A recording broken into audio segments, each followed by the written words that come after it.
بسم اللہ الرحمن الرحیم۔ السلام علیکم ہمارے پیارے ناظرین کرام، ہم آپ کو بتاتے چلیں ہمارے پیارے ناظرین، اس میں کوئی شک نہیں کہ آپ نے اب تک کرولس عثمان کی حالیہ قسط دیکھی ہوگی۔ کرولس عثمان کا نیا سیزن ایک منفرد نظام بن کر سامنے آ رہا ہے، جہاں ہمیں عثمان صاحب کے علاوہ کئی ایسے اہم کردار سامنے آ رہے ہیں جنہوں نے مداحوں کی توجہ حاصل کرنے میں کوئی کسر نہیں چھوڑی،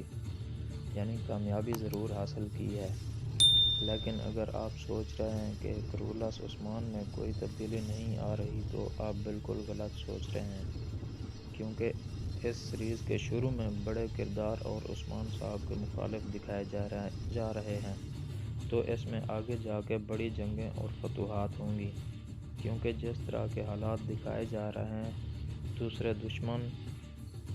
دوست اور دوست دشمن بن جائیں گے، کیونکہ اب عثمان صاحب کے ساتھ جو پہلے والے کردار شامل کیے جائیں گے، ان میں سے سب سے پہلے نام آتا ہے میخائیل کوسیس کا۔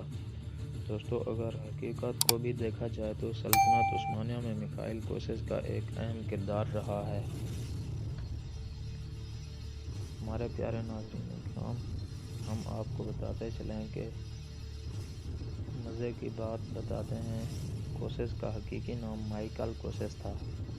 اب ہم اپنے پیارے ناظرین کو بتاتے چلیں کہ میخائیل کوسیس کا تعلق ایک غریب قبیلہ سے تھا، اور ہمارے پیارے ناظرین، ہم آپ کو بتاتے چلیں کہ میخائیل کوسیس بازنطین فوج کا حصہ ہوتے ہوئے ایک وقت ایسا آیا کہ وہ بازنطین فوج کا کماندار بن گیا۔ اسی طرح کوسیس وقت کے منازل طے کرتے ہوئے وہ ہرمانکایا قلعہ کا تیکفور یعنی گورنر بن گیا۔ اسی طرح کوسیس بھی اپنے قلعے کے قریبی گاؤں میں مشہور ہونے لگا، جیسا کہ تیسرے سیزن میں نکولا اور روگاتوس کو دکھایا گیا تھا۔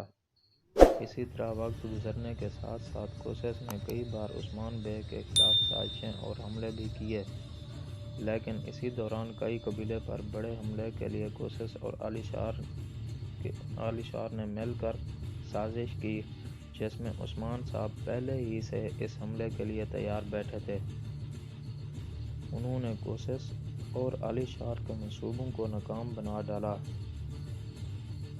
اسی موقع پر علی شار تو فرار ہو گیا، لیکن کوسیس فرار ہونے میں ناکام رہا اور عثمان صاحب کے قبضے میں آ گیا اور اس کو قید میں ڈال دیا گیا۔ لیکن قید کے دوران کوسیس کا رویہ دیکھتے ہوئے اور اس کے خیالات کے بارے میں جاننے پر عثمان صاحب متاثر ہوئے نہ رہ سکے، اور دوسری جانب کوسیس کو ترکوں کے رویے نے بے حد متاثر کیا، اور اسی طرح کوسیس کی یہ قید عثمان صاحب کے ساتھ دوستی پہ ختم ہوئی، اور یہاں سے دونوں کے مابین اچھے تعلقات کا آغاز ہو گیا۔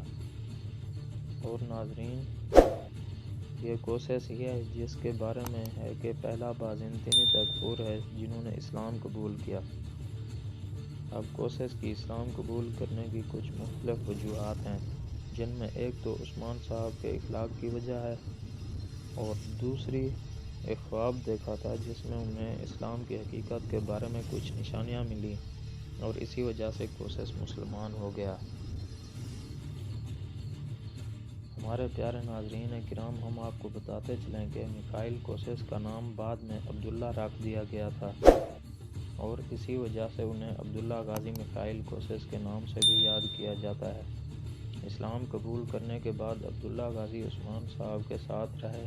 اور قلعہ فتح کیے اور جنگیں بھی لڑی۔ اسی طرح بعد میں جنگیں لڑنے اور بڑی فتوحات میں ان کا اہم کردار رہا ہے، اور صرف یہی نہیں بلکہ ان کا بڑا کارنامہ ہے۔ جاسوسی کارروائیوں میں ان کو بڑی مہارت حاصل تھی۔ اسی طرح انہوں نے عثمان صاحب کو بڑی معلومات دی ہیں، اور اس وجہ سے انہوں نے اس دور میں عثمانیوں کے لیے جاسوسوں کی ایک فوج تشکیل دی، جو بازنطینیوں کی اہم خبریں عثمان بے تک پہنچائی جاتی تھیں، اور یہ خفیہ جان بازوں کے حالات حالیہ سیزن میں بھی دکھائے جا رہے ہیں۔ اور یہ بھی کہا جاتا ہے کہ جب کوسیس بازنطینیوں کے جغرافیائی معلومات بھی عثمان صاحب تک پہنچائیں، جس وجہ سے وہ عثمان صاحب کو صحیح معلومات فراہم کرنے بہت ہی فائدہ مند رہے اور کوشش کی وجہ سے بہت سے بازنطینی دائرہ اسلام میں داخل ہو کر مسلمان ہوئے